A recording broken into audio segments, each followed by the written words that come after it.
Olá, pessoal, boa noite. Sejam bem-vindos a mais uma live promovida pelo Bootcamp, pelo Procurement Club em parceria. Para quem não me conhece, eu sou o André Gurgel e hoje a gente está aqui para trazer esse debate produtivo entre compradores e vendedores, trazendo uma categoria que é muito importante para muitas empresas, que é a categoria de TI. Então, a gente vai falar aí dessa visão de compras e da visão de vendas a partir da perspectiva da categoria de TI. Queria trazer aqui o obrigado aí do Procurement Club para quem está assistindo, os compradores que estão assistindo, e o prazer de estar falando com os vendedores aqui do Bootcamp também. Colete, por favor. Caramba, já sou eu. Achei que era o bando primeiro. Vou me preparar. Sejam todos bem-vindos à segunda live nossa, comprador-vendedor. Vamos tentar tirar esses caras da caixa preta, né? Ou, sei lá, talvez está indo dentro da caixa, um está tentando sair da caixa, ou o muro de Berlim, cada um classifique do jeito que classificar. Mas essas lives nossas do PC e do Bootcamp têm uma conotação da gente mostrar para o setor, tanto comercial quanto comprador, que uma figura depende da outra. E o bem comum, quem é que leva nessa história? É o cliente, que compra o melhor produto e que quem for vendedor entrega a melhor solução. Então, mais uma live épica, com toda certeza, dessa sequência incrível de conteúdo preparado para o setor, tanto comercial quanto de compras. Então, para a gente é uma honra representar aqui o Bootcamp nesse bate-papo com dois gigantes. Eu vou pôr fogo no chat, já aviso. Bando, vamos lá, cara. E aí, galera, boa noite. Muito obrigado aí, Gurgel, Colete, Renan, Ricardo, pessoal que está nos assistindo. Eu sempre falo que a área de compra, a área de vendas, a gente tem que ter um objetivo comum, além do cliente, é a questão da... Às vezes eu sinto falta aqui também de trazer um usuário, né? Porque, afinal de contas, tanto a área de vendas e a área de compra está para atender aquele cara técnico que está ali no meio, ali, que é o usuário do negócio. Então, é para você também, que é o usuário, que essa live é tão importante também. Bom, agora, né, o Bando e Colete, rufem os tambores, né? Vamos apresentar aqui os nossos convidados, né? Que são as estrelas, na verdade, dessa live, né? Do lado dos compradores, né? Deixa eu apresentar aqui. Ricardo, por favor, se apresenta para a nossa audiência, cara. Bom, boa noite. Meu nome é Ricardo, tenho aí 47 anos. Já desses 47, são 18 anos aí de estrada na área de compras, atuando como comprador. Hoje aí, após muitas idas e vindas aí, hoje um especialista, né? Acabei me especializando, né? Já comprei de tudo na vida, né? Mas hoje acabei me especializando diretamente na categoria de tecnologia. Então, agradeço a oportunidade aí que o Procurement Club tá dando junto com o Bootcamp, né? Agradeço todo mundo aí e vamos em frente, vamos fazer esse bate-papo aqui. Renan, agora é a tua vez, Renan, representando todos os vendedores que estão assistindo a gente, se apresenta para eles, por favor. Fala, pessoal, meu nome é Renan, tá? Hoje eu estou à frente da Tecla T, uma empresa de tecnologia com mais ou menos 450 colaboradores, atuação direta em 16 estados, e a gente também abriu ano passado uma sede nos Estados Unidos, onde a gente atende 3 países também no exterior. Então, assim, consigo brincar um pouquinho na área de serviços, um pouco na área de produto e bem multidisciplinar na área de tecnologia ali. Hoje, dentro do meu ecossistema, são 38 clientes ativos do segmento de saúde, construção civil, atacarejos, segurança, serviços, é bem diversificado, então a gente vai bater um papo aqui super legal e trocar muita figurinha com o pessoal. Bom, então vamos começar, né? Vamos começar a esquentar aqui as turbinas. Não vale pergunta fácil, só pergunta de prova. Ricardo, vou pedir para você puxar a primeira pergunta para o Renan e a gente vai esquentando a conversa aqui. Vamos lá. Bom, assim, eu vou começar com uma pergunta fácil, tá? Acho que é uma pergunta bem legal aqui para nós que somos compradores. Eu acho que é importante a gente entender um pouquinho do lado do vendedor, né? Que aí no caso, quais são os principais erros, né? Que nós, enquanto compradores e as empresas, né? Enquanto as empresas que a gente representa, que a gente comete, né? Quais são os principais erros que a gente comete ao negociar qualquer contrato de tecnologia e como a gente pode evitar esse tipo de erro e construir uma parceria de longo prazo, né, para a gente seguir com parcerias mais sustentáveis, né, e duradouras. Cara, essa é boa, mas tentar contextualizar um pouquinho aí para vocês. Por mais que tecnologia, né, uma ciência exata, se você parar para pensar, a ciência da computação, a engenharia da computação, ela não é 100% tangível. Assim, eu vou construir um prédio, você vê, botando tijolo a tijolo, e do outro lado, tecnologia não é bem assim. Existe um trabalho abstrato, conceitual, que você tem que fazer a codificação que vá atender a necessidade do cliente. Então, assim, onde é que a gente vê os maiores problemas disso, Ricardo? E fica até algumas dicas aqui para o pessoal na hora de tentar dimensionar, que é o que eu brigo com o meu time comercial, que é o quê? Cara, tem que estar muito alinhado os requisitos funcionais para aquele sistema funcionar. Ficou até meio redundante assim, mas, por exemplo, cara, eu estou precisando de um RP financeiro, legal. Mas o que é que tu precisa dos itens que realmente sejam necessários para ele funcionar e os que não são tão elementar assim que eu consigo adaptar, que eu consigo customizar.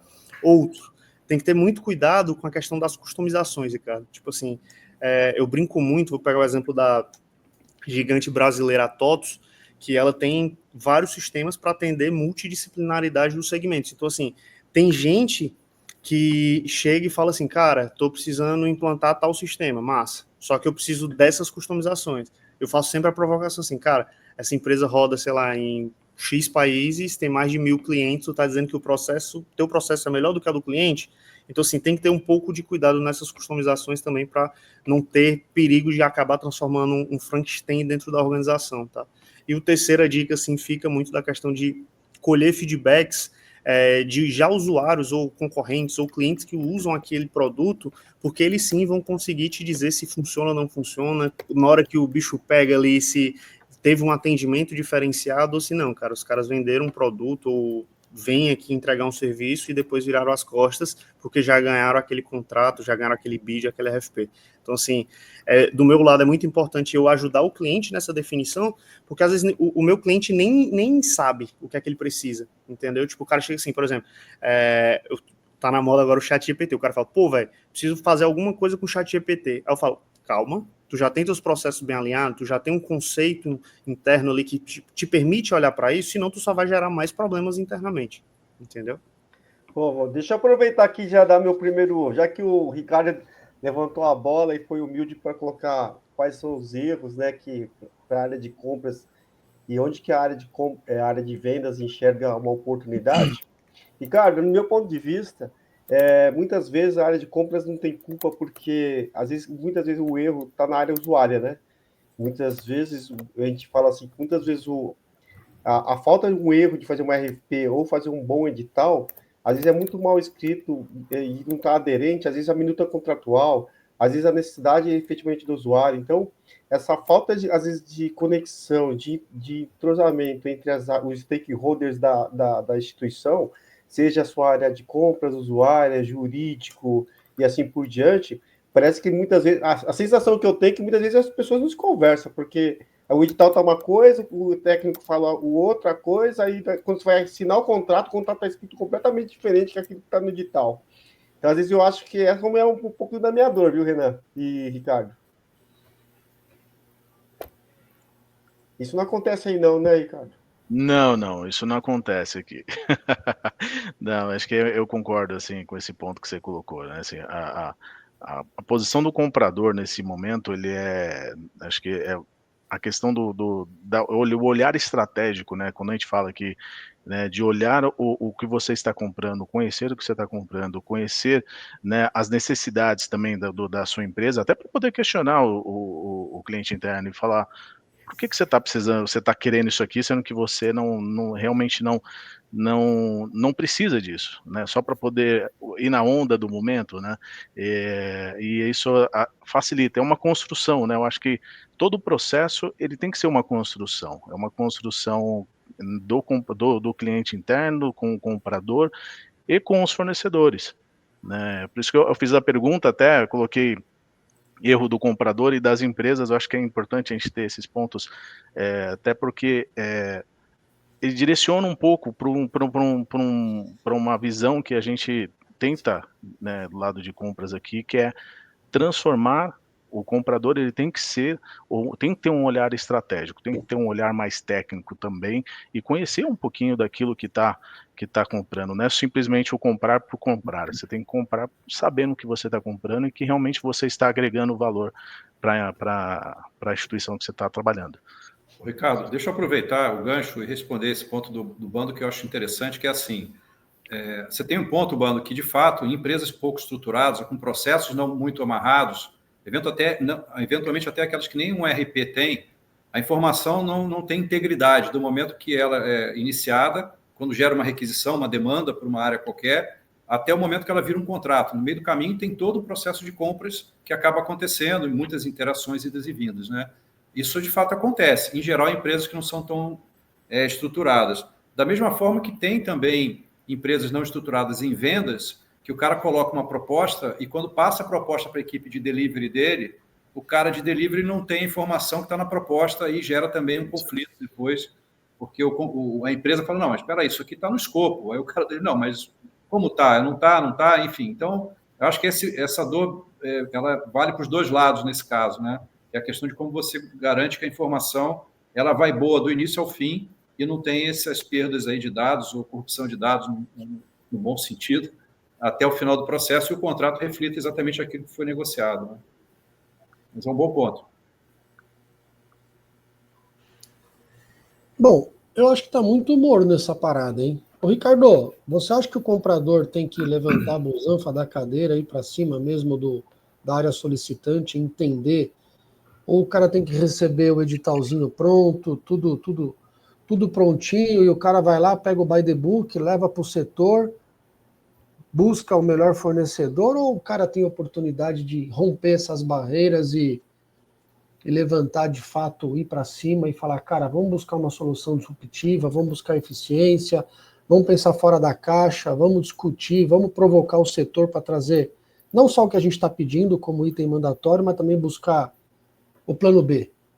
Sim, eu acho que tem que sim. Eu acho que o comprador hoje ele tem que ter um perfil, até por conta de evoluções ali, que acho que em algum momento a gente deve tocar nesse tema aqui. Eu não vou, né, não vou queimar na largada aqui, mas eu entendo que o comprador realmente ele tem que entender o que ele está fazendo, né? Ele tem que entender, pegou ali, vou contratar storage. Bom, beleza, vamos contratar storage, vou contratar um call center. Vamos avaliar as oportunidades. Não é somente simplesmente pegar ali a necessidade e jogar para frente, mas discutir com o cliente interno, discutir com a área técnica ali o que realmente pode agregar valor e talvez, às vezes, até trazer novos insights, né? Se você conhece aquilo que você tá discutindo, né? Buscar um conhecimento, estudar, né? O que você está querendo, qual que é a demanda e trazer isso para a mesa. De repente, até você pode agregar situações, né? Como eu já vivi no passado, que eu já recebi uma demanda e eu falei, não, gente, peraí, vocês estão precisando disso aqui é muito caro. Vamos avaliar as oportunidades. Vocês chegaram a avaliar isso, avaliar aqui? Não fiz. Você fez isso aqui? Não fiz. Você olhou o que o mercado tá, qual que são as tendências de mercado, para onde o mercado está indo? Ah, não fiz. Então vamos olhar junto, vamos construir juntos, vamos olhar essa questão aqui, e aí no final saiu uma outra solução totalmente mais aderente e mais rentável para a empresa e muito mais barato. Né? Então acho que o papel do comprador, para que isso também não chega quadrado para o vendedor lá, eu chegar e falar assim, eu quero comprar um call center. Né? Mas o que? Você quer um call center em cloud? Você quer ele on-premises? Você quer o que você quer dele, né? O que você quer? Você vai plugar com outras ferramentas? Você quer que ele grave voz? Você quer que então assim precisa entender o contexto como um todo para poder agregar valor e trazer realmente o que a empresa precisa, né, e não gastar dinheiro à toa e depois ficar tendo aí vários outros aditivos no contratos, ou jogar a culpa no fornecedor, falando, o fornecedor não atende, né? Então acho que o comprador ele tem um papel importante nisso, ele tem que levantar realmente da mesa, né, e procurar seus clientes e ter um relacionamento mais próximo, sim. Esse é o perfil que eu entendo que é o perfil do comprador, de um comprador estratégico, né? Aquele que sai fora da casinha e vai em frente. O André tá doidinho para falar pelo que eu tô vendo ali. Não, assim, eu queria só combinar algumas coisas, até porque o Renan está quieto, não fez nenhuma pergunta ainda, né? Tem que passar a bola para o Renan fazer a pergunta dele. Queria também incentivar quem está assistindo a mandar perguntas para a gente, que a gente gosta de ler. Eu já vi que tem alguns passando alguns comentários legais para a gente também depois abrir. E aí eu queria sugerir a gente fazer pelo menos mais uma do Renan, uma de cada lado, e a gente pegar algumas perguntas aqui, dar um breakzinho nas nossas listas, talvez, e temperar um pouco com o que o pessoal está assistindo. E sobre esse tema, Ricardo, só para concluir, para fechar, porque isso já é recorrente, né? A empresa tem comprador especialista, naquele que sai da cadeira e vai até a área técnica para entender do que ele compra, com mais profundidade, tanto quanto a categoria é relevante para a empresa. Então, imagina uma empresa que tem um ambulatório que a cada uma vez por ano tem que trocar o cilindro de oxigênio. Você não vai ter um especialista no mercado de oxigênio em cilindro para uma compra que você faz uma vez por ano. E o cara sabe tudo do mercado, quem são os fornecedores, qual o melhor cilindro, qual o mais barato, como é que faz, como é que não faz. Não é assim que funciona. Então, como tecnologia, que é o tema de hoje, é uma categoria que é crítica para muita gente, e a tendência é sempre crescer essa categoria dentro das empresas, é muito razoável que você tenha em muitas empresas por aí um especialista como o Ricardo para comprar tecnologia e sim, ser o cara, entender de tudo aí sobre os assuntos que envolvem tecnologia voltada para o business, né? Mas enfim, Renan, eu queria passar a bola para você, cara. Você está quieto aí, vamos lá, cara. Estou aprendendo também, entendendo um pouquinho mais de compradores, suprimentos aqui, mas vamos lá, seguindo os conselhos aí do grande Colete, botar um pouquinho de fogo no parquinho. Ricardo, cara, uma das coisas que a gente escuta muito ali nos corredores ou dos desafios que quem está empreendendo ou é uma empresa nova no segmento, você escuta logo assim, a empresa está lá há 10 anos, alguém da área de suprimentos deve ter algum relacionamento, está ganhando alguma coisa para aquela jornada ali permanecer esse tempo todo, fora a qualidade do serviço prestado. Então, assim, hoje, como é que o setor de suprimentos, cara, ele tem tentado se blindar para achar novos parceiros e acabar com essas, digamos assim, piadinhas, entre aspas, de que existe um certo privilégio, uma priorização naquele fornecedor, os fornecedores de chaveirinho ali? Esse é um tema bem polêmico, né? Dá para fazer 2 lives, né, para falar só sobre isso? Isso aí, se a gente for discutir, a gente vai longe, né? Mas, assim, o que a gente pode ver aqui, o que eu tenho visto muito no mercado, tá? Eu que venho aí transitando passei por algumas áreas, né? Passei pela área de publicidade, passei pela indústria, área da saúde. De fato, assim, por fato de ser um processo bem polêmico, hoje as empresas elas vêm investindo muito forte, né? Não somente em sistemas, né, em ERPs ligados à área de compras aí, que possam, né, garantir ali o mínimo de compliance, né, e formalizações ali dos processos. Mas também, não somente isso, eles têm muito investimento ali em treinamentos, em capacitação de compradores, no sentido de desenvolver os hard e os soft skills dos compradores, para transformar aí a área de compras, e não somente numa área de colocação de pedidos ou de, né, como é que eu vou te dizer, para que ela também para transformar as áreas de compra em uma área mais estratégica, né, mais estratégica e mais segura, né, então, para quê? Para elevar o entendimento também do propósito do trabalho de cada comprador, a percepção de responsabilidade de cada um deles, né, e aí fazer com que eles façam parte do processo, né. Aliado a isso, além de tudo isso, as empresas têm feito muito isso, né, a gente vê fortes políticas de compliance, processos de auditoria e governança, né, que eu acho que é muito importante esse fluxo de política de compliance, processo de auditoria e governança, acho que é importantíssimo, e que acho que sejam bastante efetivas essas políticas, a governança e a auditoria, que sejam efetivas, e a implantação de ferramentas aí que acho que que sejam independentes de homologação, que sejam independentes, na verdade, acho que a palavra é essa, né? Que sejam efetivas e as ferramentas sejam independentes, aí olhando para homologação, gestão de fornecedores e contratos. Eu acho que isso tem feito com que são esses investimentos que as empresas têm feito, ela tem ajudado ali no processo de blindagem da área de compras, né? Quando o comprador ele entende o tamanho do processo e se sente parte daquele processo, né, e o tamanho da responsabilidade dele em relação aos resultados da empresa, eu acho que as coisas começam a mudar, aliados a todos os outros pontos que eu coloquei. Mas aí é aquela coisa, né? A gente sabe que a gente ouve de tudo, né? A gente ouve de tudo quando vem os vendedores trazem essas visões para a gente, mas é aquele ponto, né? Acho que assim é dos dois lados, né? É uma via de mão dupla nesse caso, né? Não existe corrupção sem um corruptor.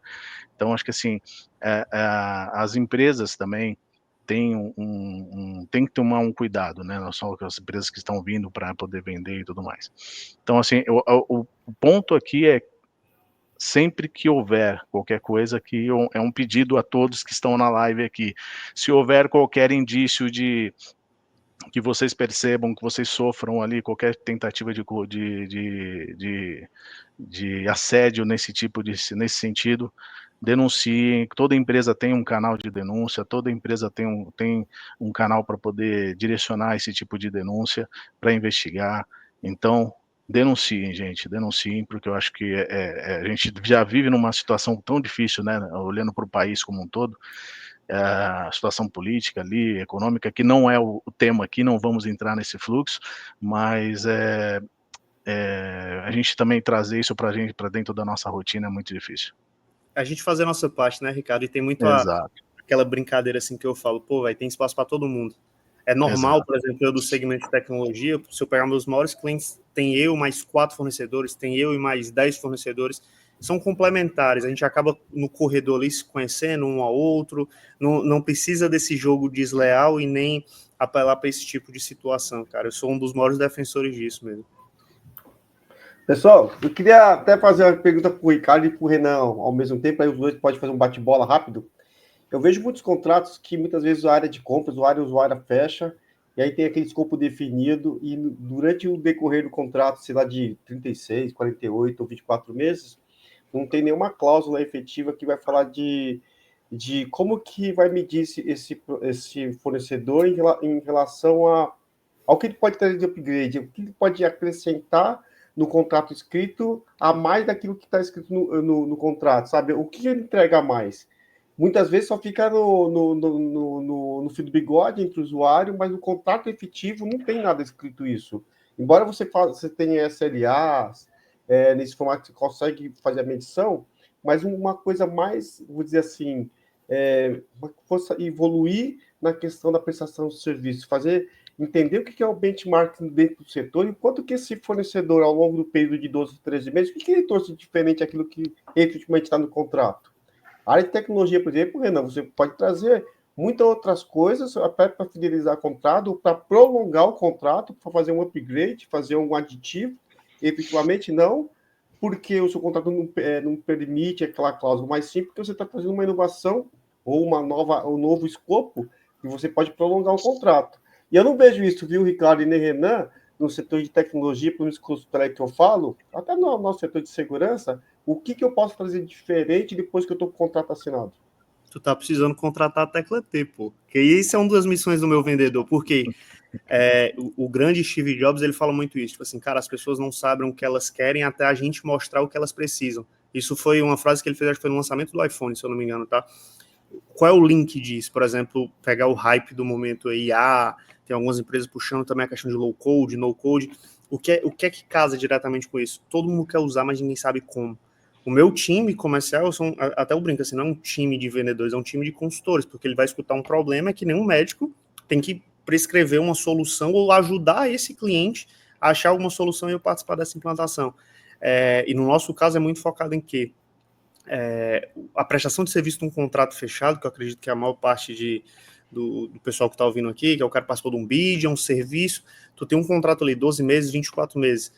O preço, acho que é o menor dos entregáveis depois da prestação de serviço. Até porque tecnologia não dá para pegar qualquer aventureiro de mercado e botar para dentro, porque assim, tu consegue encontrar um desenvolvedor de R$2.000 e um de 30 mil que pode fazer a mesma prestação de serviço. Vai envolver a qualidade, a velocidade, a robustez e garantia mesmo daquela execução. Então, assim, Marcelo, do nosso lado, tanto falando de produto como de serviço, é aquela coisa, cara, meu cliente está usando, eu tenho que estar muito preocupado se ele realmente está usando, como é que eu gero valor, treinamento, isso aqui é fundamental. Tipo assim, cara, eu acho que nesse ano eu participei de pelo menos umas 12 ou 13 semanas de tecnologia que meus clientes participaram, e eles convidam a gente a palestrar ou levar cases de inovação. A gente conecta muito outras empresas até de segmentos separados para eles conseguirem trocar ideia. Vou passar por implantação X, ou vou contratar a empresa Y. Eu bato muito na tecla de que, cara, o melhor portfólio de qualquer empresa são os clientes. Então, assim, questionem, peçam indicação. Deixa eu ligar para um cliente teu. Eu nem sei se o pessoal ainda faz isso, tá, Ricardo? Mas quando eu trabalhei em indústria no passado, cara, eu ia comprar alguma coisa, abrir para suprimentos, e, tipo assim, eles pediam o telefone do pessoal porque ia ligar para os clientes deles, para colher esses feedbacks, para ver, tipo assim, não é ninguém aqui que está querendo vender um castelo de areia movediça, entendeu? Eu acho que o termômetro do outro lado é muito importante também. Eu tenho... Aí eu vou tacar fogo no parquinho, porque eu tenho uma opinião um pouco diferente. Vamos lá, cara. Não é nem diferente, né? São alguns elementos para complementar essa visão, né? Quando você fala de contrato, aí você traz uma persona para a discussão, que é o jurídico, tá? E, stricto sensu, para o advogado, o contrato define o escopo. Se você tem escopo complementar, é um aditivo ao contrato ou um novo contrato. Simples assim. Então, na cabeça do jurídico, você fez um escopo, o fornecedor entregou o escopo. Mas eu conversei com ele, tenho coisas incríveis que ele pode fazer a mais. Cara, show de bola. Se a empresa quer contratar esse adicional, porque é importante, porque a estratégia, seja por qualquer razão, tem caminhos de formalizar isso e faz um aditivo para entrar aquele adicional dentro do contrato. E esse aditivo ou esse adicional passa pelo todo o crivo de discussão de governança que a empresa tem. Né? Então, não é o cara o usuário lá que sai jogando o escopo para dentro, entupindo o financeiro de nota fiscal para pagar, o contrato chega no meio do caminho e acabou o dinheiro do contrato. Mas como que acabou? Eu contratei isso pelo valor X, por que não tem mais dinheiro? Aí você vai ver, mas é que o cara jogou um monte de coisa ali que não estava no contrato. Então, erro básico, na minha opinião, é isso. Se foi contratado por um escopo, entrega o escopo. Em escopo adicional, zero problema, vai na governança da empresa, pede mais dinheiro, defende. Muitas empresas têm fóruns específicos para isso, seja de CAPEX ou de OPEX. Em geral, isso é CAPEX, né? Investimentos e tal. Defende, se aquela governança aprovar, o dinheiro está na conta, você formaliza o novo aditivo e vai. Então, é assim que a governança das empresas, as mais estruturadas, funciona. Tá? Mas isso não... Eu queria só... Porque essa questão de levantar os requisitos, assim, cara, eu vou lá, eu vou soltar o pod plim-pim-pim para descobrir, e depois a galera levanta a necessidade, aí abre bid e a gente participa do mesmo jeito. Mas a gente levanta a poeira, digamos assim, sabe, André? Talvez eu não... Pode até não ser um bid, tá, Renan? Pode ser que você contrate um aditivo ou mesmo fornecedor, porque faz sentido. Você está ali desenvolvendo, você está no meio do projeto. Isso, às vezes, a necessidade nem vem do fornecedor, vem de dentro de casa. Né? Poxa, vamos fazer já um anexo a mais aqui na casinha, né? Fazer uma churrasqueira, que eu acho que é legal, já que a gente está com a mão na massa, está todo mundo aqui engajado, chama o Renan e vamos negociar um aditivo. E tem meios de fazer isso, as empresas em geral têm meios, justifica, claro, como o Ricardo falou, assina, justifica, todo mundo está confortável, vai embora e está ali, a defesa está feita, né? Daquela compra sem concorrência, vamos dizer assim. Mas, em geral, respondendo o bando, esse negócio do fio do bigode, cara, você sabe que quando tem dinheiro na mesa, a memória vai embora, né? Na hora de você meter a nota fiscal, o cara esqueceu. Não, mas não foi. E aí, cara, para o fornecedor é muito ruim. É uma discussão muito, muito chata. Se botar uma nota que não tem a cobertura contratual, é difícil. Adicionalmente a isso, acho que assim, quando a gente fala alguns contratos ali, quando a gente tem alguns contratos que são de grandes períodos, longos períodos, né, 2, 3 anos ali, tem contratos que chegam até 5 anos, dependendo da situação e do tipo de fornecimento, O que a gente tenta colocar ali, muitas vezes, algumas cláusulas que permitam a gente, durante esse período, assegurem que a gente possa sentar e rever, né, de repente, o escopo, porque aí a gente avalia junto com o cliente, durante o período, você implantou o processo, você tinha uma situação e depois de um ano, você tem uma mudança no escopo que você precisa fazer uma adequação, e aí sim, se avalia, e aí a gente deixa normalmente tenta colocar algumas aberturas para que a gente possa, a cada data base de contrato, se sentar e revisitar esse contrato, revisitar o escopo e poder fazer alguns ajustes ali, né? Mas lógico, tem que ser feito um aditivo, se for feito qualquer alteração, tem que ser feitos os ajustes. Além né, a questão de SLA e tudo mais, mas por que a gente faz isso também? Para poder avaliar aquele fornecedor que acho que o Renan comentou no início do ano, né, no início da conversa, quer dizer, o vendedor que chega, vende, fecha o pedido, tirou o pedido, faturou e foi embora, né? Esse daí é o mais crítico, né? Que eu acho que hoje acho que hoje o mercado ele já não comporta mais esse tipo de situação, né? Aquele que faz isso hoje, ele tende a dar uma enfraquecida no mercado, porque hoje o mercado está tão dinâmico, dependendo do setor por onde você está atuando. Eu atuava no setor financeiro, hoje estou no setor de saúde. São setores que mudam a cada momento, muda uma lei, muda alguma coisa, você precisa atuar ali, e às vezes você procura o fornecedor e cadê o fornecedor? Então, assim, são coisas que a gente coloca até, inclusive, cláusulas a tentar segurar ali riscos para poder ter uma cláusula de saída né, do contrato, desses contratos longos ali, durante o período do contrato. Tu comentou um pouquinho dessa questão de mudança de cenários, acho que tanto o Gugel quanto tu, Ricardo, pode contextualizar. Mas, por exemplo, eu do lado de cá, na pandemia, a gente viu um mercado, além de acelerar, o custo operacional ele aumentou muito. Um desenvolvedor júnior ganhava 2, começou a ganhar 4, 6, em questão de um ano ele sai de júnior para sênior. Quem era do segmento desse cara, a bolha vai estourar a qualquer momento. E realmente estourou, né? A gente já viu muito dessa movimentação. Mas do lado de vocês, como é que foi a provocação dos fornecedores para, tipo assim, cara, preciso reajustar meu contrato? Porque tu tem um contrato a ser prestado, mas o fornecedor também tem aquela provocação de dizer assim, cara, eu não consigo operacionalizar, entendeu? Aí foram brigar por aditivos, ou realmente teve que a conversa... Surgiu agora que esse estralo aqui. Bom, eu vou arriscar uma resposta, Ricardo, desculpa, mas eu fico me coçando aqui. Vai lá. Cara, eu acho assim, eu vou falar uma coisa aqui que os compradores que estiverem assistindo vão ficar até um pouco zangados comigo. Mas eu acho assim, da mesma forma que um comprador chama um fornecedor, eventualmente, querendo negociar o índice de reajuste do contrato, em tese, não tem negociação, é contratual, está escrito lá, aplica-se. Mas ainda assim, os compradores se sentem à vontade de querer repactuar o contrato.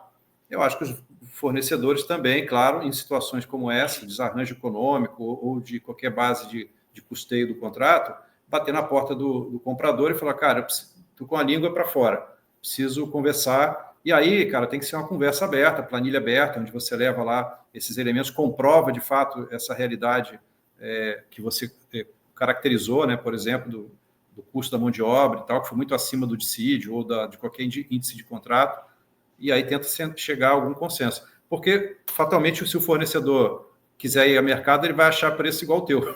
Não vai ter opção, o cara tem que ser inteligente também, né? Então, eu acho que, só para fechar, essa questão de sentar, embora tenha um contrato, sentar na mesa para repactuar alguma coisa, é aberto para qualquer parte. Se está incomodando, lógico, só que você tem que chegar com informação, com dados e fatos, senão vai levar vaia, provavelmente. Isso é fato, isso aí é algo que aconteceu muito durante a pandemia, né? Acho que durante a pandemia a gente sofreu bastante isso, e aquela coisa, né? O mercado ele está se movimentando, você está vendo o mercado se movimentar, os seus fornecedores estão te sinalizando que eles precisam fazer a movimentação. E aí a gente aqui, enquanto compradores, nós sofremos muita pressão em relação à questão de orçamento, manter orçamento, essas coisas, que eu acho que é comum aí para todos, mas a questão ok, vamos atender o orçamento. Aí chega um momento que a gente vai começar a olhar também, vamos rever o escopo, vamos reduzir a qualidade, e aí não tem jeito, né? Acho que a conta não vai fechar e a gente vai ter que rever a questão técnica, né? E acaba impactando mesmo, não tem jeito. Olha só uma observação. Temos um grande amigo do Catar na live, hein? Só que ele falou, poxa, não estou entendendo nada porque a live está em português. Então, talvez a próxima live a gente vai ter que trazer algum intérprete para poder rodar português e inglês. Quem sabe esses caras desenvolvedores de software criam alguma solução ao vivo e a cores. Sei lá. Hello, Abdullah. Welcome in Brazil. Live podcast. Procurement Club em Bootcamp right now. Pessoal, posso puxar uma pergunta aqui da audiência para vocês aqui? Bora para cima. Bora. Pô. Eu vou selecionar uma aqui, ó. Tem uma que é para os dois lados. A pergunta do Robson. Primeira parte é para você, Ricardo. Por que a maioria dos compradores vão pelo lado do menor preço? E a segunda parte da pergunta é para você, Renan. O vendedor, após ganhar o edital, eles esquecem de atender as necessidades e demandas do cliente. Aquele cara que vendeu, tchau. Não me liga. Ricardo, Você acabou de falar sobre isso, né? Vou tirar da tela para todo mundo ver vocês. Do lado do vendedor não existe isso. Na hora da venda, não. Onde eu brinco, separa o homem dos meninos, né? Na hora de vender, você pode até ganhar, mas depois dali é que você garante um bom e longo relacionamento ali. Mas você quer começar, então, pela tua parte, Renan? Eu vou deixar para o Ricardo. Acontece. Ah, então eu vou tá deixar bom. para o Ricardo. Eu complemento no final ali. Ricardo, não é só preço? Não é só preço, gente. Não é só preço. Eu acho que hoje em dia, hoje não dá mais para a gente olhar. Os compradores raiz lá atrás, vamos olhar, voltar lá atrás, lá a 1900 Guaraná com rolha. Canetinha no. Né? Aquele com a canetinha lá, aquilo lá era menor preço e menor custo e não tinha jeito, né? Assim, era aquela briga e gritaria no telefone o dia inteiro, não tinha. Não, esse comprador raiz ele não tem mais. Hoje não dá mais para a gente trabalhar dessa forma. Como eu já disse aqui, as empresas investindo, e não só as empresas, os próprios compradores investindo nos seus soft skills, hard skills, né? Eles têm percebido que olhar somente para o menor preço não adianta. Então, acho que assim, eu vou comprar o menor preço, mas de repente não é a melhor solução. Então, eu tenho que encontrar o melhor custo-benefício. Menor custo-benefício. Nem sempre o menor preço é a melhor solução. Então, assim, ou o preço, o mais caro também é a melhor solução para a gente. Então, é uma ponderação. A gente tem que ponderar, né, tanto uma avaliação técnica quanto uma avaliação comercial. Eu acho que a gente tem ferramentas, para poder fazer isso, para poder colocar score, né, nas questões técnicas, né, pontuações objetivas, né, e diretas ali, que sejam claras e sobre todos os pontos importantes, né, daquela contratação, daquela compra, e você trazer ali efetivamente uma ponderação. Eu pondero o que é técnico, né, o que é importante tecnicamente, quem são, né, e aí eu pondero com a minha posição comercial. E aí a gente entende ali qual que é a melhor solução. Nem sempre o que tem o melhor preço leva, nem sempre o que tem a melhor solução vai levar, desde que todos estejam homologados e que todos entreguem efetivamente o mínimo do escopo, né? Entreguem o mínimo do escopo. Eu vou dizer agora por que eu pedi para o Ricardo falar primeiro, Gugel. Esse processo, cara, eu sofri muito quando a gente abriu a empresa, tá? Tanto eu quanto o meu sócio. No início a gente não era empresário, não tinha relacionamento, quando a gente batia na porta das empresas ali, era muito difícil a gente ganhar aquele tipo assim, me testa, me dá um voto de confiança e tal, porque tem uma série de formas de transcrever em certificações, em normas, homologações, como o Ricardo falou, para garantir que, tipo, eu não sou um aventureiro, digamos ali, né? Eu não sou um cara que ganhei o contrato e vou sumir. Do outro lado, Ricardo, casando mais ou menos a resposta com outra pergunta, assim, hoje o que é que tu enxerga de mais diferencial para a gente que é prestador de serviço, a gente como produto, é importante a gente focar para ser um diferencial na hora da contratação. Cara, eu vejo muito pessoal falando GPTW, ISO 9001, 14001, relacionado a processo e tal. Produto é um pouco difícil olhar para isso, mas no lado de serviço, eu imagino que é um dos critérios de avaliação também essa questão dessas certificações, correto? Sim, com certeza. Com certeza. Eu acho que tudo é um contexto geral, né? Acho que você tem que olhar não somente as certificações, tem que olhar também a condição geral, né, do próprio cliente, né, do fornecedor, na verdade.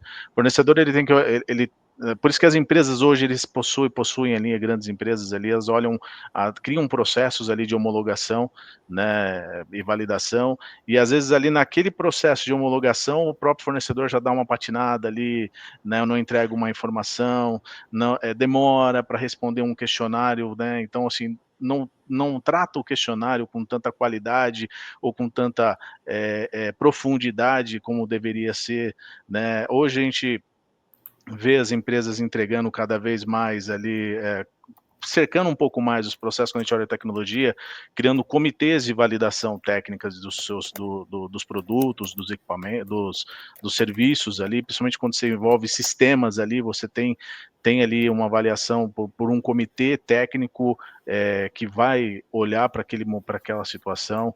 Então, assim, eu acho que as empresas, eu entendo o seguinte, que a questão de mostrar que você agrega valor, o seu produto, o seu serviço, ele pode agregar valor, mas também dar a devida importância para os processos da empresa, né? Eu acho que a questão cada empresa tem o seu processo diferente, um pouquinho diferente ali um do outro, mas a gente tem que olhar um pouquinho para esse tipo de coisa, né? Que eu acho que é importante nos processos também. Posso puxar outra pergunta aqui, pessoal? Bora. Da audiência? Bora. Vamos lá. Pergunta do Ricardo Freitas. Para você, de Ricardo para Ricardo. Vale receber da equipe de tecnologia um pré-orçamento com a parte técnica mais estabelecida ou vale o que compras entende no escopo? Boa pergunta. O Ricardo, inclusive, se for o que eu estou pensando, ele é amigo meu, viu? Grande Ricardo Freitas aí. Se for o que eu tô pensando, é amigo meu esse aí, viu? Combinar as perguntas, viu, Gugel? Não, pior que não, olha aí. Acho que assim, tem os dois lados, tá? Eu acho que tem os dois lados. Eu acho que quando a gente... as empresas, as áreas técnicas muitas vezes buscam, né, e até para questões para entender a questão de custo, entender o quanto ele pode direcionar para poder aprovar um CAPEX, aprovar ali um orçamento. Eu acho que é válido a empresa às vezes fazer uma pré, né, cotação com o mercado e tudo mais. O que eu sempre peço para os meus stakeholders aqui, sempre peço para os meus clientes é o seguinte: você vai chamar o mercado, vai pesquisar o mercado, me envolva. Envolva a área de compras. Eu acho que esse é o ponto importante. Não importa se você vai fazer, porque aí envolve uma questão, dependendo da criticidade e do tamanho desse escopo que você vai para o mercado, a gente pode contribuir com outros insights, a gente pode contribuir aí com outras situações. Então, a gente pode construir essa cotação, esse processo juntos, ao invés de simplesmente olhar para o... Né, ir lá fazer uma cotação e falar assim, tá aqui, é isso aqui. O cara já saiu, o que fez a cotação já de bate-pronto, ele já saiu na frente, né? É uma cotação simples de um produto simples, um headset que eu estou aqui utilizando aqui. Olha, eu cotei aqui para a gente poder validar aqui um orçamento e tal. Não tem problema, eu não vejo esse problema, tá? Assim, desde que a gente em compras esteja envolvidos. Mas aí, só fazendo um adendo, né, Ricardo, vale aquele papo que a gente chegou a ter de que essa abordagem não acabe produzindo uma especificação que vem quase com o logo do fabricante na especificação, né? Exato. Por isso mesmo que o fabricante atende, né? Então, por isso, quando é uma coisa simples, né, você olha um produto de mercado, né, você está olhando aqui, né, um headset que você tem ali um SK1, part number, que você vai olhar no mercado e vai cotar para saber, ok, isso aí você não vai mudar, o produto é aquele, né, você tem diversos fornecedores no mercado e você vai ter esse mesmo produto, ele não vai mudar. Agora, quando você tem especificações, quando a gente vai falar de notebooks, por exemplo, aí já muda.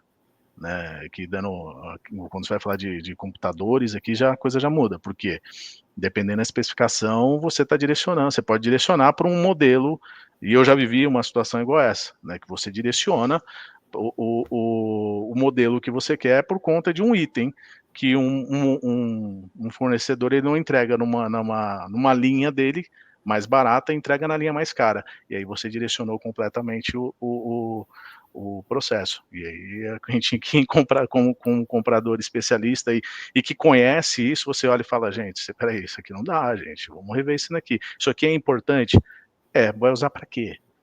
Aí vai ver, não vai usar, isso aqui não tem muita relevância. Começa a fazer perguntas um pouco mais direcionadas para aquele item, para a utilização daquele item, a necessidade daquele item, simplesmente para poder direcionar a linha.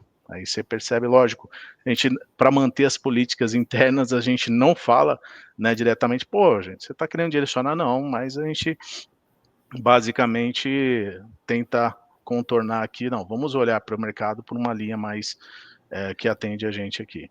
Então, eu entendo, eu sei se eu respondi a pergunta do Ricardo, depois se for o Ricardo que eu estou pensando, me liga e a gente conversa um pouco mais sobre isso. Ô, Ricardo, pessoal, só uma dúvida aí, porque agora eu fiquei um pouco confuso, né? Quando a área demandante, ela tem uma especificação de risco de entrega de produto ou serviço, e aí você começa a funilar e filtrar em poucas empresas com capacidade técnica de entrega, né? E eu já peguei, por exemplo, processos na nossa área de terceirização, cara, que o cara vai no detalhe do detalhe, quando você começa a entender, não é que há direcionamento, mas o cara tá tão escaldado com os problemas que já aconteceram com fornecedores, que o cara não quer correr o risco, ele começa, cara, X anos de experiência, por exemplo, eu opero com drone, né?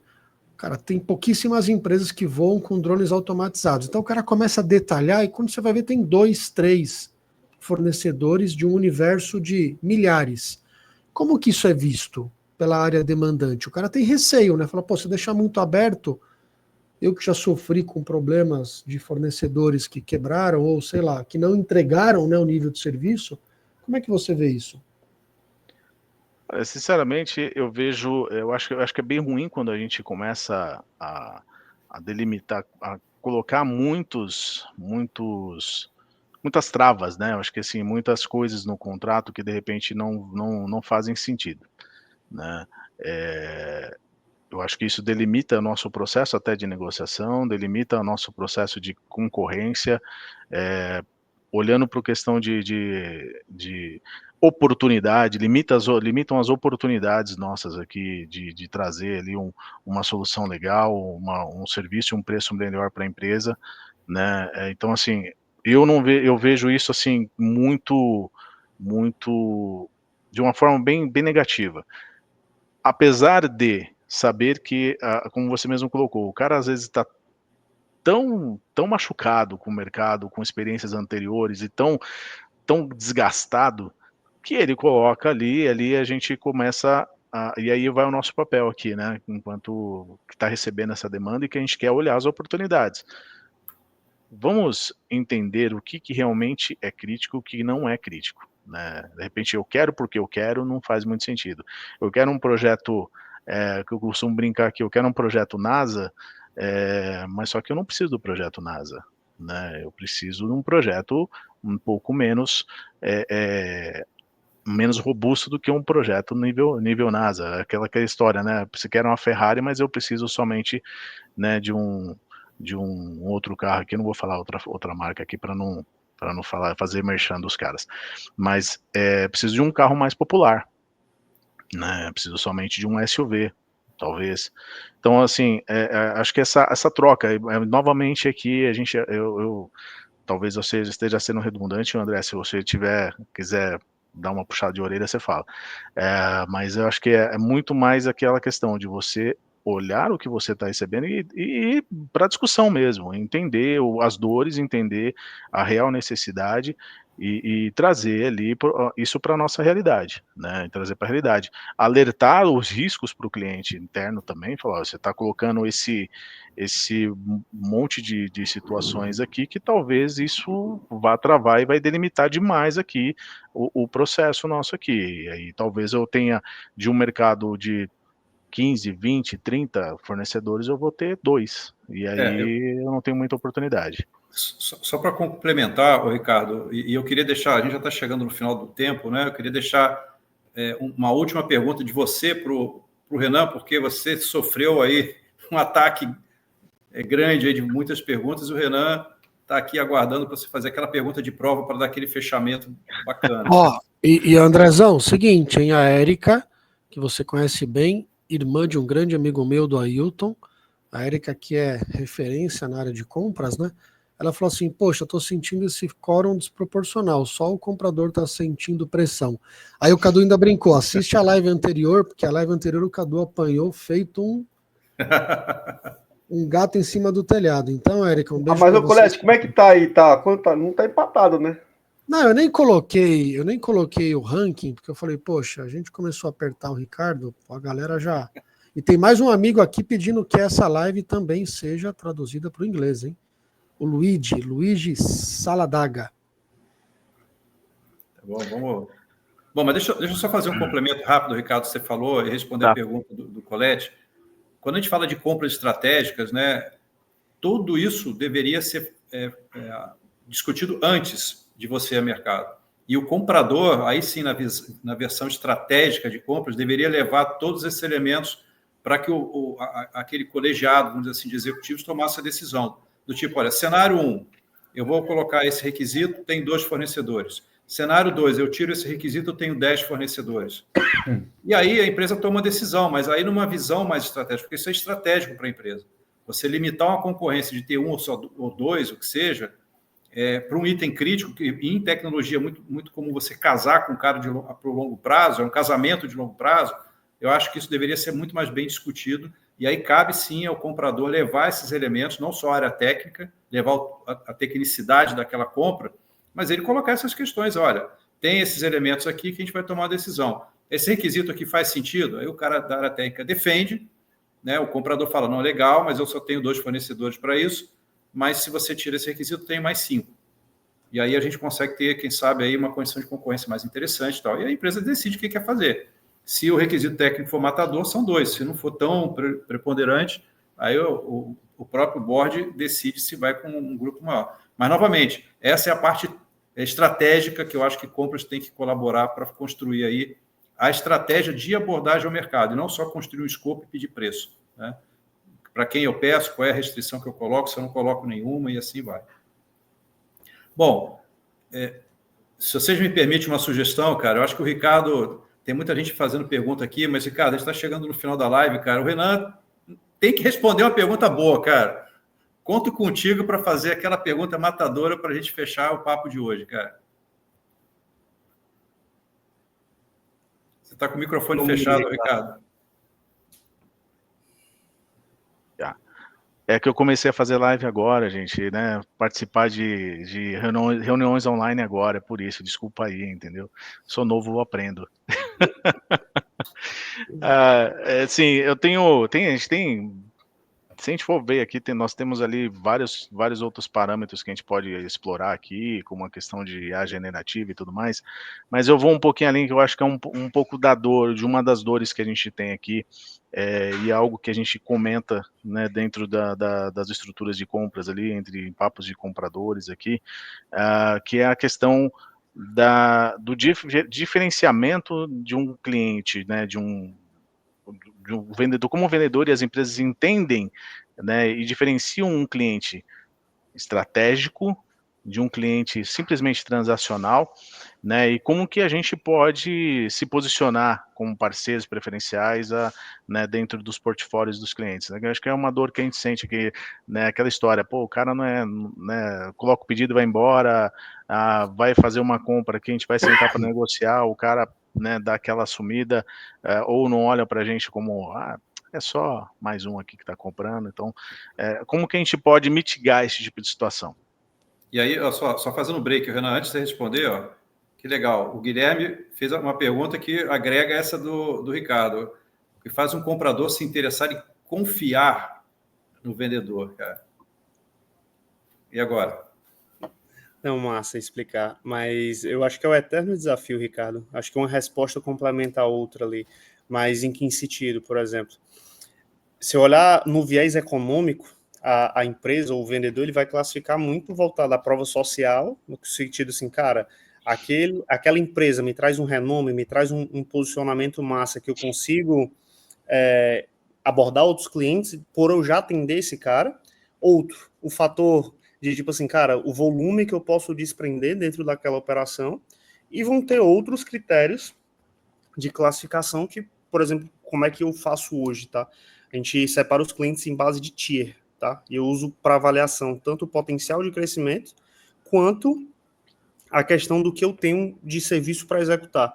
Isso está diretamente casado, tanto faz ser cliente novo ou cliente já da base, do número de visitas ou SLA de atendimento que eu tenho que desprender para aquela pessoa. Isso a gente pega os benchmarks e o que a gente escutou de feedback de clientes da gente que seria o ideal. É muito difícil falar isso, porque, por exemplo, esse momento para mim normalmente tem sido um momento bem desafiador de final de ano, as empresas já executaram o orçamento, tá todo mundo ali brigando, ou para gastar o restinho que falta, ou para já dar o save ali para uma PLR, um bônus seguinte. Normalmente em janeiro acontece isso que tu falou, Ricardo, tipo assim, cara, vem tanta demanda que é quase aquela brincadeira assim, bicho, o gás, né, ele procura o caminho mais fácil, onde é que eu acho que eu vou vender mais? Sendo que a venda de tecnologia, ela não pode ser assim, né? Até porque, como o Gugel comentou lá no início, às vezes um requisito, uma observação, uma definição de cliente pode mudar todo o cenário. Pode fazer que um produto te atenda e outro não. Um eu já tenho pronto, outro eu preciso customizar. Aí vai muito da lógica, cara. A gente vê muito isso que tu comentou, Ricardo, nas Big Techs, né? Tipo, você quase se humilha hoje para conseguir um orçamento de um SAP da vida. Ou quando recebe é de um parceiro que quer comercializar, mas está mais preocupado com a venda do que a implantação. Esse tipo de problema acontece muito pra gente. Tipo assim, o cara chega, já tentei com 2 empresas implantar tal plataforma, não consigo. E aí? Aí a gente vai entender, e muito a teoria, assim, cara, não é eu chegar e botar mais água para espremer a toalha ali e sair. Não, eu tenho que entender o que é que precisa ser feito para a gente costurar e fazer realmente. É isso que eu brinquei lá no início, falando da questão dos feedbacks dos clientes. Eu acho que todo cliente tem que ter seu valor e sua importância. O que muda um pouco pode ser, tipo, a cadência, as visitas, o acompanhamento mais próximo. Mas aí, se tu pegar a experiência ou de clientes dele, ou de colher feedback, se a gente sabe nos bastidores que, tipo, o pessoal de suprimentos, os compradores trocam figurinha, também só precisa se queimar com um para prejudicar todo o mercado, o ecossistema daquele. Então, assim, por exemplo, no nosso caso, a gente preza muito pelo valor mesmo de fazer cada trabalho único e o cliente virar nosso promotor, tá? E aí vai aquela brincadeira, tem que atender todo mundo seguindo esses processos, esse SLA, para tentar garantir o mínimo ali de atendimento e atenção para o pessoal. Colete, Bono, vocês querem complementar a resposta do Renan? Eu quero sempre. Eu pensei que ia me dar mais tempo, que já passou do tempo. Mas eu queria trazer não complementar, eu queria fazer uma pergunta diferente agora, aqui, para botar fogo no parquinho para fechar com chave de ouro aqui. Vou fazer primeiro para o Ricardo e depois o Renan complementa para me ajudar. Ô, Ricardo, hoje a gente fala muito da área de comercial e marketing, a gente trabalha muito na área de inteligência, né? Você sabe disso. Eu recentemente participei de um fórum de compras que a área de compras também está investindo muito na área de inteligência de mercado também para desenvolver novos fornecedores e fazer benchmark e etc, né? Mas assim, do lado de um lado uma inteligência comercial, do outro lado a inteligência de compras, aí no final tem o ser humano, né? Aí eu te pergunto, Ricardo, quando o time de SDR, que é o pré-vendas, ou o time de vendas vai falar com você numa abordagem, o que mais que te incomoda para um vendedor? E do outro lado, eu te pergunto assim, o que quando o cara que você escuta, que você fala assim, puta, esse cara eu vou ouvir. Eles fazem um pitch de vendas que esse cara eu vou ouvir. Aí eu queria ouvir do Ricardo e do Renan. Olha, boa pergunta, né? Quando a gente fala quando você fala de inteligência, você está falando de inteligência artificial mesmo, é isso ou não? É só esse ponto que eu fiquei na dúvida. Inteligência de mercado mesmo. Inteligência de mercado mesmo. Inteligência de mercado. Tá. Não, assim, eu vejo muito a questão, né, quando você fala que me incomoda no vendedor, né, no comportamento do vendedor, eu me incomoda um pouco quando o vendedor ele fica muito ali no pé, e você faz né, você soltou uma pedido, uma cotação, ele começa a ligar de 5 minutos, 5 minutos, aí, gente, sim, dá o time do processo, né, acho que normalmente quando a gente solta um FP tem ali normalmente a gente coloca ali um cronograma do processo, a gente coloca ali como que as coisas vão evoluir, né, então acho que respeitar o time do processo, né, acho que quanto mais a gente fica ali pressionando, vai criando, não vou falar assim, vai criando algumas barreiras, né, na comunicação, né? Não no processo em si, mas vai criando uma barreira na comunicação. Então, acho que existe todo o processo tem um tempo, né, dele acontecer. E às vezes o vendedor ele fica tão ali no pé dos compradores, e às vezes mandando até. Hoje eu recebi um comentário que fala assim: e aqueles vendedores que ficam mandando mensagem automática para a gente, né? Ele programa lá e fica lá soltando várias mensagens automáticas para a gente, enchendo a nossa caixa de e-mails. Gente, assim, existem vários canais, existem aí até outras plataformas, né, que também utilizam esse fluxo de ficar ali buscando, mas eu acho que é buscar o relacionamento. Eu acho que para poder mitigar esse tipo de situação é buscar o relacionamento, buscar estar próximo, né, como a gente já falou aqui, construir ali soluções e construir ali relações duradouras, né, relações de parcerias, né, acho que esse é um dos caminhos que eu acho que seria importante para a gente. Mas, Ricardo, mas qual é o pitch de vendas que você fala assim, não, esse cara eu vou ver? Olha, é muito dinâmico isso, porque assim, normalmente eu peço, quando um fornecedor pede uma oportunidade para mostrar o produto deles, eu sempre tento trazer junto alguém técnico, né, para poder conhecer. Quando não tem, eu ouço, e como eu tenho um pouco de conhecimento, né, tem aquele conhecimento, né, voltado para a questão técnica, quando ele tenta me demonstrar o que tenta vir diretamente para o compras. Vamos ser diretos, assim, o que vem direto para o compras. Aquele vendedor que vem e procura compras ao invés de ir direto lá no cliente interno, lá na área técnica, e tentar desenvolver, né, caminhos, né, que não sejam caminhos para poder entrar dentro da empresa. Eu acho que esse relacionamento é importante, mas eu acho que o canal de qualquer relacionamento entre vendedor e compras está dentro de compras. Né? Então, você quer entrar dentro de uma empresa, procura a área de compras. É lógico, você tem alguns contatos, tal. Cidadão, se você conseguiu contato, né, seja por LinkedIn ou por uma indicação de uma outra empresa, né, eu tenho aqui o contato do responsável técnico da empresa X, assim, amigão, aqui tem interesse e tal, passa o contato do seu comprador, vamos para a gente tentar começar a desenvolver um relacionamento para tentar homologar, tentar apresentar valor aí, que eu posso mostrar o que eu posso mostrar, agregar valor para a empresa de vocês. Acho que um dos caminhos, eu acho que é esse. Esse, quando ele vem aqui e procura a gente, não tenta bypassar aqui a área de compras, esse ganha meu coração. Me ajuda aí, Renan. Como é que você faz, Renan? Seu pitch deixa eu colocar só um ponto, Bando, sobre isso que o Ricardo falou, que eu acho que é legal. Eu fui funcionário, vamos dizer assim, né, comprador, gestor de compras de empresas do setor financeiro, né, por muitos anos. Cara, eu recebia vendedor de fresadora, o cara me queria vender máquina agrícola. Então, assim, e era um monte de gente abordando. Então, primeira recomendação, indica que parece óbvio, mas, cara, estuda a empresa que você quer vender para saber se, de fato, o que você quer vender é interessante para a empresa que você está querendo abordar. Né? Minimamente, tenta ter um pouco de informação do cliente antes de você bater na porta. Mas isso é óbvio. Mas é óbvio, mas um monte de gente, pelo menos na minha experiência, usava desse artifício, e-mail, rede social, telefone, que fosse, para ficar... Aí depois vinha os robôs disparando um monte de mensagem, enchendo a caixa da gente de um monte de porcaria. Esse é o ponto. Primeiro, estuda, né, para não perder uma viagem. Segundo, cara, muitos compradores, e é uma realidade que eu tenho certeza que o Ricardo vai concordar, eu já entrei em áreas que tinha 200, 300, 400, 500 requisições de compras por mês para atender. O cara está no hit ali acelerado. Então, se você vai falar com o comprador, cara, seja objetivo. Lógico, tem que ter uma atmosfera boa para a conversa, mas não fica cozinhando o galo ali, fica falando um monte de coisa, falando como é que foi a tua viagem de... lembra que o cara tem um dia a dia pesado e que o tempo que você está com o cara aproveita da melhor forma possível. Estuda para saber o que o cara precisa e da abordagem seja objetivo apresentando aquilo que de fato o cara precisa. Aí você vai despertar a atenção dele. Porque se o cara está cheio de coisa para fazer, você bate na porta, consegue 5 minutos com o cara, e você fala um negócio que ele não está no radar, cara, a probabilidade dele não te dar atenção é muito maior. Então, não perca a oportunidade de falar o que o cara precisa ouvir, o que ele quer ouvir, dado que ele tem uma agenda complexa, tá? Esse é o ponto.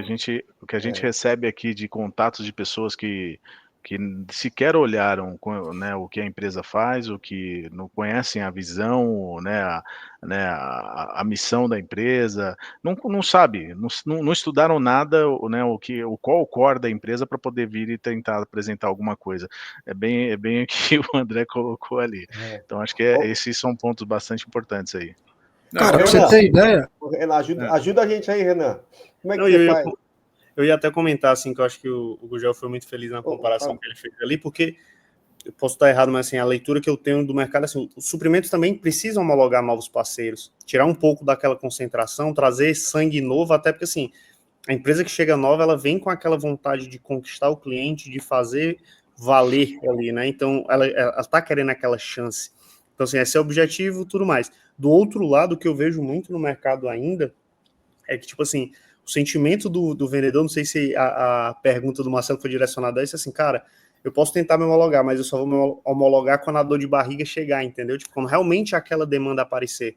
Eu, particularmente, tenho visto o contrário, tá, Ricardo?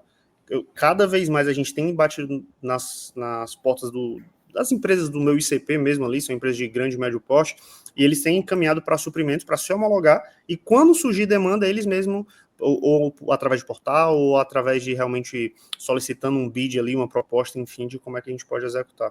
Mas esse sentimento, assim, é muito do que a gente, vou dizer, sente, porque a gente não faz muito isso, mas eu escuto muito o pessoal falando que, assim, cara, eu posso tentar, mas só vou me homologar quando realmente surgir a necessidade. Por isso a vontade de tentar ir pela área técnica, entendeu? Não sei se é isso, Marcelão, que tu também sente do lado daí, mas eu escuto muito o pessoal falando, entendeu? Fala aí, Colete, que você queria complementar, te cortei. Não, eu vou deixar para o final. Olha, já estamos no final, eu já entro agora de bate-pronto.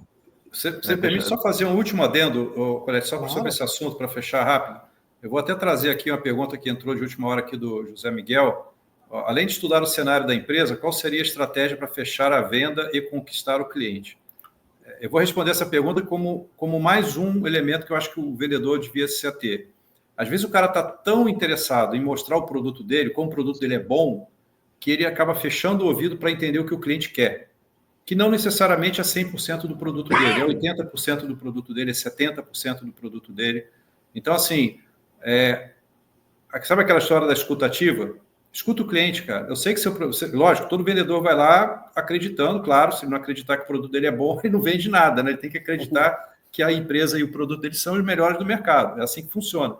Mas escuta o que o cliente quer, cara.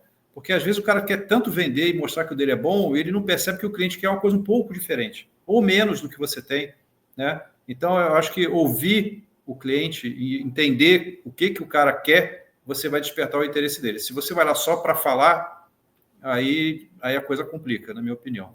Então, só fechei meu comentário, Colete, passo a bola para você, cara.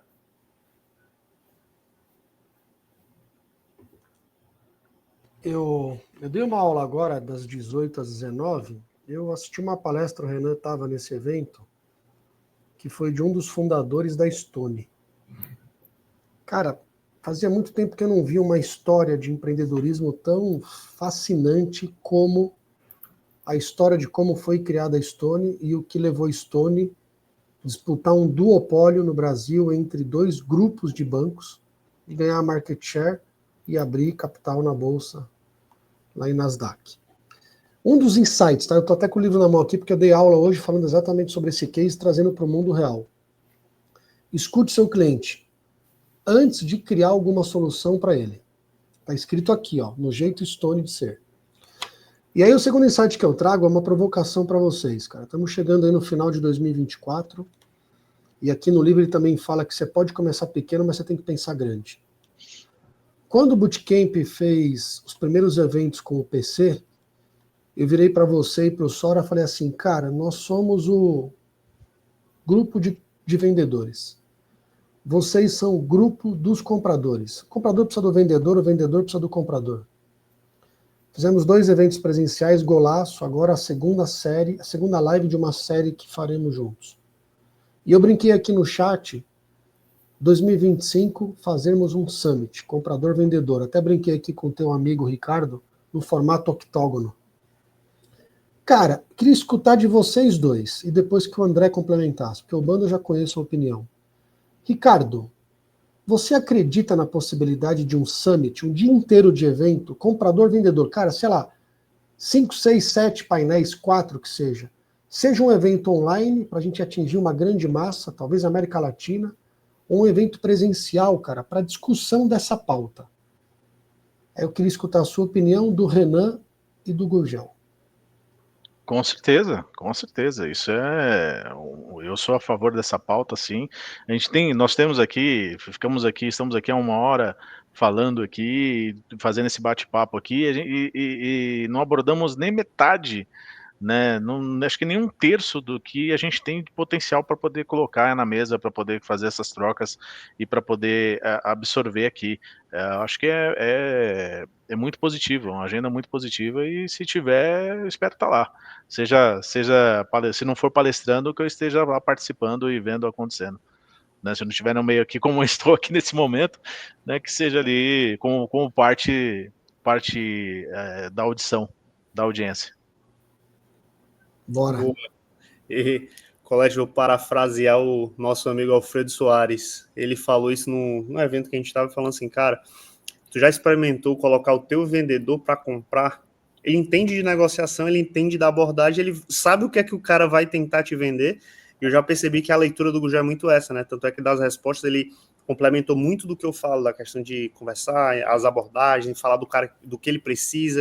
Então, assim, cara, tem muito network, até porque, assim, é o início de um namoro ali, né? Você precisa da outra pessoa, mas você tem que ver com a relação de como é que você se mostra que é melhor, ou quais são os seus diferenciais para aproximar. E digo o mesmo que o Ricardo, cara, seja como palestrante, seja como participante, seja como patrocinador, eu quero estar pertinho aí de vocês nesse próximo empreitado aí desse Summit.